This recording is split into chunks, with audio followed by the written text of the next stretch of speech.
how do you really manage difficult, intense conversations? Conversations that we keep going over and over in our heads and think about what would we say, and eventually after the conversation we contemplate what should have we said.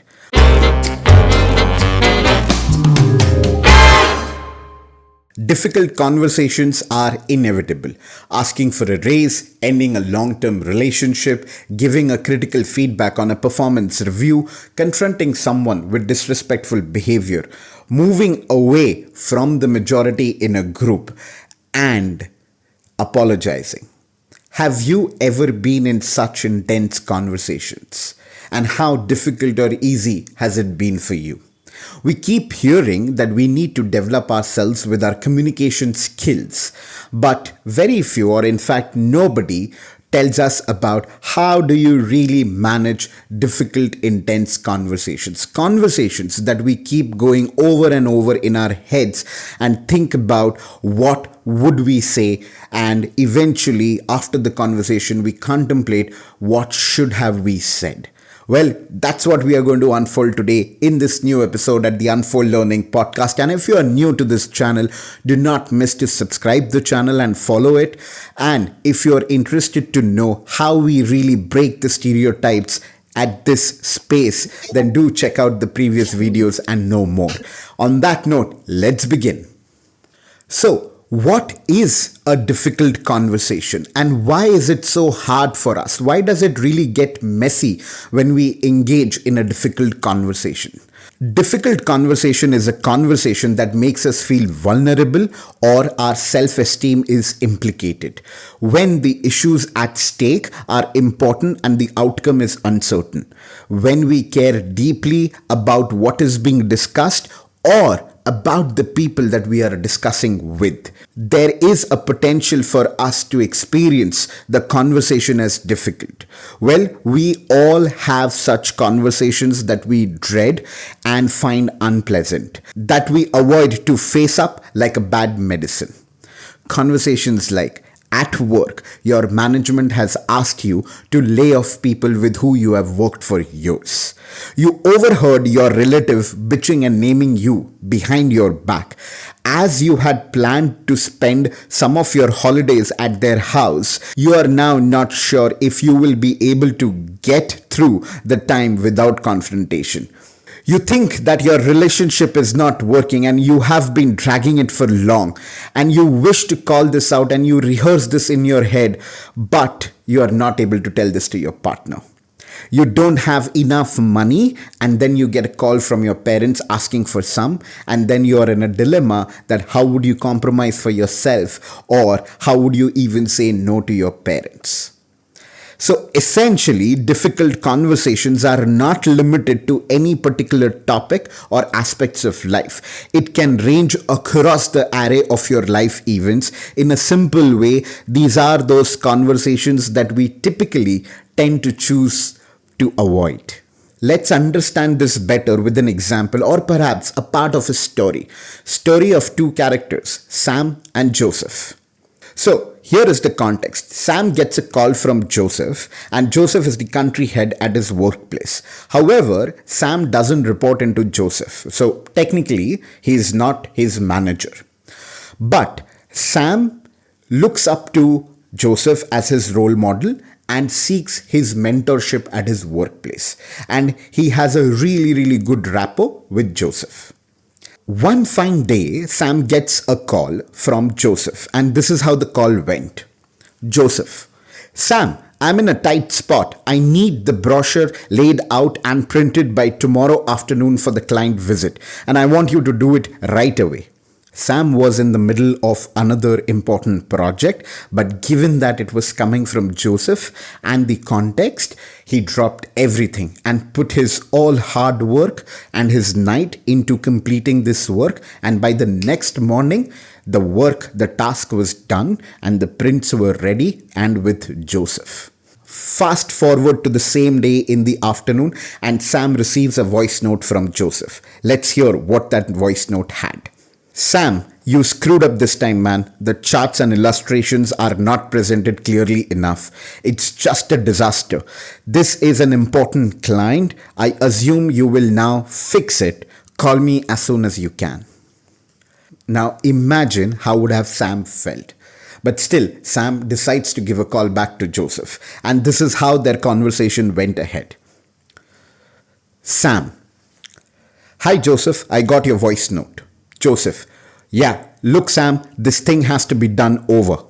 Sam: Well, wait a second. I agree it's not perfect, but the charts are clearly labeled and nobody will even notice. Joseph: Come on Sam, you know it. I can't show this to the client. Sam: Well, I think that.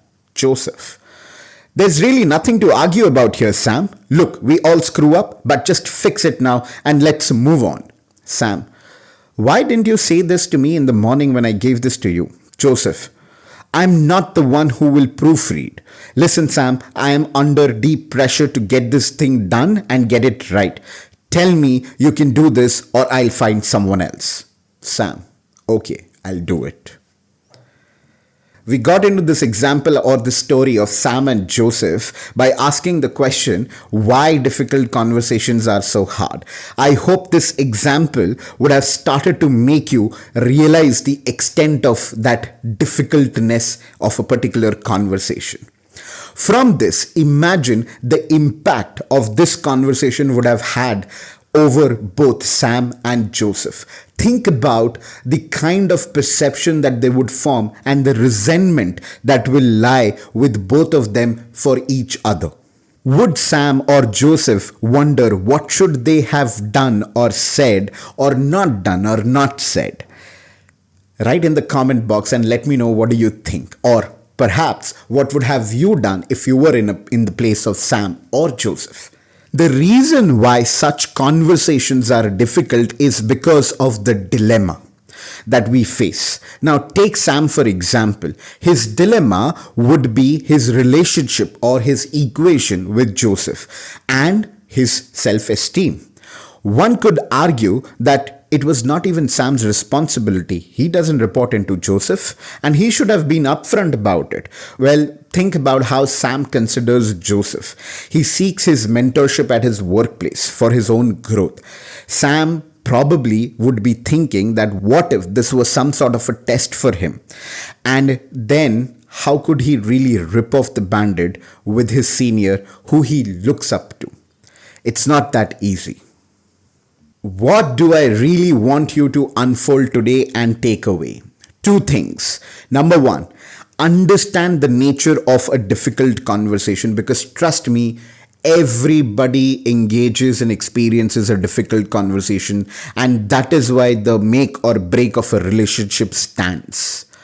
Number two, take away practices for self that will help you manage, mitigate difficult conversations better in a more meaningful way so that you don't end up fearing or avoiding such conversations from happening. So now let's dive into the most interesting part where we will decipher the difficult conversation and we will pick up the same snippet of conversation between Sam and Joseph. At first, we need to understand that all difficult conversations have a common structure. And this structure is based out of two things: what is said and what is not said. Let's go back to the conversation between Sam and Joseph, and probably you are able to see a T chart or two columns where we have what Sam and Joseph thought or felt and what they actually said to each other. Now, we know at the start when he called back, he said, "Hi Joseph, I got your voice note." And Joseph said, "Yeah, look Sam, this has to be done all over again." Sam is probably thinking and feeling, how could he leave a message like that? After I dropped everything that I had and stayed up all night to get this thing done, and I don't even deserve a small thank you? This is what he's thinking, right? Now look at the other one. Probably Sam is thinking and feeling that, okay, fine, the charts are not right or accurate, but it's a total overreaction. Nobody would have cared and even noticed about that single error. At the same time, he might be wondering or being angry at himself that why did he even make such a mistake? On the other hand, what actually they said, or rather Sam said, well, wait a second, I agree it's not perfect, but the charts are clearly labeled and nobody will even notice. This is what he said, but what he was thinking and feeling was completely different. I hope you are able to see the contrast. Now let's take another example for Joseph. Now, when Sam asks, why didn't you tell me in the morning? Look at how Joseph responded. He said, I'm not the one who will proofread. Listen, Sam, I'm under pressure to get this done and get this right. Tell me you can do this or I'll find someone else. He must be thinking and feeling, Joseph, that probably Sam is thinking that he should be the proofreader. Right? So probably he's asking himself in his mind, is that what you see me, a proofreader? Now look at the contrast that is playing in terms of what is being said and what is being not said. And that is the premise of a difficult conversation. Now when you look at this table and look at what is being said and what is not being said, it seems like there is a lot going between them. And especially basis what is not said. Now let's go back to the structure of the difficult conversation. There are 3 parts to it. Number 1, the what happened conversation. Number 2, the feeling conversation. And number 3, the identity conversation. Now, take the example of Sam and Joseph, and I hope you will be able to make connections to the what happened conversation, to the feeling conversation, and to the identity conversation. And that's what we will connect in the next few minutes. If you are able to manage these 3 parts, then trust me, you will master the art and the skill of managing difficult conversations. Let's get started. The first one, the what happened conversation. Most difficult conversations involve disagreement about what happened or what should have happened. Who said what and who did what. Who is right and who is to blame. And it is in this part where one should instead ask, what is really important here? Now, if we go back to that example, is it really about who should have done the proofreading or caught the error? Or is it about who is right or who is wrong? In fact, it is really about that small error and getting it right. That is it. That's the important aspect, and that's the first part that you need to keep in your mind. And how do you do it? This is your practice 1. Separate the truth or the facts and the assumptions. Go back to the idea of what is being said and what is not being said. All assumptions come from the aspect of what is not being said. Now let's look into the second, the feeling conversation. Every difficult conversation is essentially about, are my feelings valid? It's about feelings. Should I acknowledge them or deny them or put it off? From Joseph-Sam conversation, Joseph shares that he is under pressure, which signifies what? Anxiety. But in no way he is able to address it or even call it out. Right? Probably he would not want himself to be shown as weak. But that's a feeling. That's the underlying feeling that's playing out. And hence, it's really, really important when you are in a difficult conversation to acknowledge, to first understand your feelings and also acknowledge it during the conversation and addressing what someone else is also feeling. How do you really do that? Practice number 2. Practice number 2. Use I statements to call out your feelings. I am feeling anxious right now. I am not feeling comfortable in this conversation. I am finding it difficult to understand, right? Use I statements to call out your feelings and acknowledge it. Don't solve for the feeling, but surface your feeling because it will help you to be empathetic towards yourself and each other. And go back to that first point. Solve what is really important. The third one, identity conversation. This part is about what situation really means to me. in that context. That internal debate over and over again, whether this means I'm competent or incompetent, I'm a good person or a bad person, what impact it might have on your self-image. Probably Sam felt the same debate. And maybe Joseph is also thinking that, did he choose the right person? Is he the right one to be mentored and made his prodigy? Right? Again, going back to the identity. This is where practice 3 comes in. Reflect on how the issue affects your self-image. Separate your actions from your self-worth. If you're having an argument or a difficult conversation with your partner, it doesn't mean that you are a bad person or a bad partner for that particular context. You need to separate your own identity with your self-worth. And this is really important, because if you start looking at this as an opportunity versus reflection of who you are as a whole, this will lead or help you to be more resilient and improve. Therefore, when you know you have a difficult conversation to engage with, or you are in a difficult conversation at work, with your friends, with your parents, with your family, with your partners, with your relatives, etc., these are the 3 practices that you need to keep in mind. Number 1, separate the truth or the facts and the assumptions to focus on what is really important. Remember, it's about what is not being said in such conversations. Practice 2, use I statements to call out your feelings and acknowledge them, because most of the difficult conversations are about feelings. Practice number 3, reflect on how the issue affects your self-image and separate your actions from your self-worth, because you cannot be defined by that situation and that moment of context. And to practice these 3 practices, you will have to change your mindset. You will have to shift your outlook and orient yourself with these 5 reminders that I want you to leave with. Number 1, shift from certainty to curiosity. Don't be certain before the conversation or in the conversation. Try to be curious, find more.